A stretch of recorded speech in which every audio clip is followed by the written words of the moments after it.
This is Kate McCullough.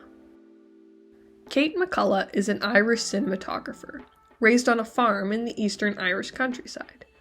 After graduating from the Dunloe Institute of Art, Design and Technology, McCullough began working in the film industry, on short films, movies, and TV shows, hitting her first major work with the Irish blockbuster His and Hers.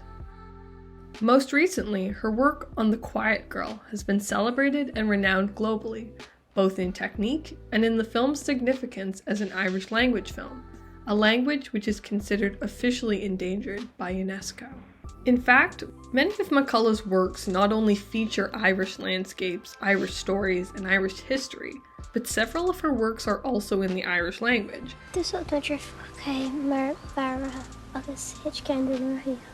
Joining a list of just 100 estimated Irish language films in existence. Much of McCullough's work highlights the natural landscape of wherever she is working, though it is clear she has a deep love for her home country. Her personal style features the natural world prominently, using the natural landscape to frame her shots. She also does this with interior worlds, shaping not only beautiful cinematography, but also comments on ideas of connection, loneliness, and everyday life. The connection between McCullough's upbringing on an Irish farm and her cinematography is clear not only in The Quiet Girl or other films, but in her self-proclaimed connection to her work. "I wouldn't be in this business if I felt I could not express myself in some way through my cinematography," she says. "It's central to my curiosity and passion for filmmaking. There are opportunities for innovation, but you have to be clever when to use them. For me, they should not draw attention to themselves for the wrong reasons. Then the story is just serving the technology, as opposed to the reverse." McCullough excels in drawing beauty out of the mundane. She does this mostly through the use of close-ups that draw details into the foreground.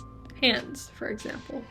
Though most of her shots are static, she often uses the movement of people, animals, nature, and light within the frame to stimulate interest and place emphasis. Many of McCullough's films also follow similar color schemes. Blue and yellow are prominent, with red and green accenting or acting as undertones. Overall, McCullough's films often feature young children as empathetic and innocent protagonists or moving side characters. The color yellow is often associated with innocence, and this is especially evident in The Quiet Girl, where much of the film features young Kate dressed in yellow or surrounded by it. Contrastingly, in Monster, blue is the main color of the film, emphasizing the dismal and damaging nature of the Irish potato famine and how this has drained the main character of his innocence and hope. As for the future, McCullough sees change in the film industry, calling it a very tough space and emphasizing how, remarkably, people still continue to make films. As for herself, McCullough's goal is to continue to push audiences to think differently about their circumstance or world around them. So my dream project is doing that, she says, continuing to do that.